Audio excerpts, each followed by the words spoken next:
അല്ല, ആരാ ഇത്? ശങ്കുവോ? ഞാൻ നമ്മുടെ ഭാസ്കരേട്ടന്റെ കടയിലേക്ക് പോവാന്നേ. രാവിലെ അവിടെ ചെന്ന് കടുപ്പത്തിലൊരു ചായയും അല്പം ചൂടുവാർത്താനും പറഞ്ഞില്ലെങ്കിൽ ഒരു സുഖമില്ല ശങ്കുവേ. ഇന്ന് വൈകിയോ? ദേ, വീട്ടിലൊരാൾ ദേഷ്യപ്പെട്ടിരിക്കുന്നുണ്ട്. നേരത്തെ ഒരു ചായ, അത് അവളുടെ പതിവാണ്. ചെല്ല് ചെല്ല്, ഇന്ന് നല്ല പോലെ കേൾക്കാം. അല്പം വൈകിയപ്പാ. തൊഴുത്തൊക്കെ വൃത്തിയാക്കണം, പശുക്കളെ കുളിപ്പിക്കണം. നേരമായി. അമ്മു ഇന്നെന്നെ കൊല്ലും. കടവളേ, കാപ്പാത്തുങ്കോ? ശങ്കു ചിരിച്ചു. നീ ഇപ്പോ തമിഴിനേക്കാളും മലയാളം നന്നായി പറയാൻ പഠിച്ചു. ആദ്യത്തെ ഷൺമുഖനല്ല ഇപ്പോ, മലയാളിയാണെന്ന് പറയും. പിന്നെ ഇടക്ക് തമിഴ് പറയുന്നത് എത്രയായാലും സ്വന്തം ഭാഷയല്ലേ? അല്ലേ ശങ്കു? ഇവിടെ 20 വർഷമായില്ലേ. 2 ഭാഷയും എനിക്ക് ரொம்ப പിടിക്കും. എന്നാ ഞാൻ അങ്ങോട്ട് ചെല്ലട്ടെ. ശരിയപ്പാ. തുഴയെടുത്ത് വീണ്ടും യാത്ര തുടങ്ങി. അല്പം മുന്നോട്ട് നീങ്ങി തീരത്തോട് ചേർന്ന അത്തിമരത്തോട് ചേർത്ത് വഞ്ചി അടുപ്പിച്ചു.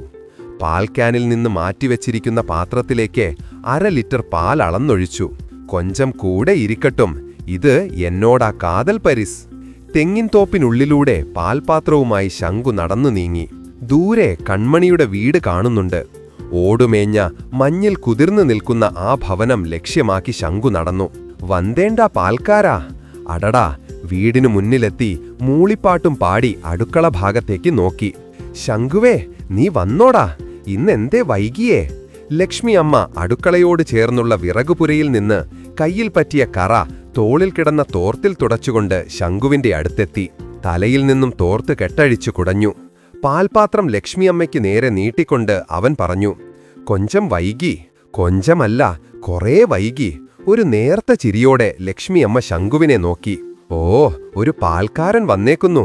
നിനക്ക് ഞാൻ വെച്ചിട്ടുണ്ട്. കുറച്ചു സമയമെടുക്കും അവിടെ എത്താൻ. അങ്ങ് നിരങ്ങി എത്തണ്ടേ? ചെറുതായി ചുമച്ചുകൊണ്ട് ഉമ്മറക്കോലായിൽ നിന്ന് അടുക്കള ഭാഗത്തേക്ക് ആ ശബ്ദമുയർന്നു വന്നു. ദേ കേട്ടോ, ഇന്നത്തേക്കുള്ളതായി. ലക്ഷ്മിയമ്മ പാൽപാത്രം വാങ്ങിക്കൊണ്ട് അടുക്കളയിലേക്ക് നടന്നു. ചായ കുടിക്കണമെങ്കിൽ ഉച്ചയാകണം. അടുക്കളയിലെ വാതിലിന്റെ അടുത്തിരുന്നുകൊണ്ട് കൺമണി ഏറെ പരിഭവം പ്രകടിപ്പിച്ചു. കണ്ണുകളിൽ നേർത്ത ദേഷ്യവും ചുണ്ടിൽ പരിഭവവും നിറഞ്ഞു നിന്നിരുന്നു.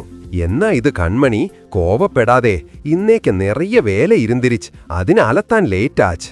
തോളിലെ തോർത്തെടുത്ത് അടുക്കളയോട് ചേർന്ന വരാന്തയിലെ പൊടി തട്ടി ശങ്കു അവിടെ സ്ഥാനമുറപ്പിച്ചു.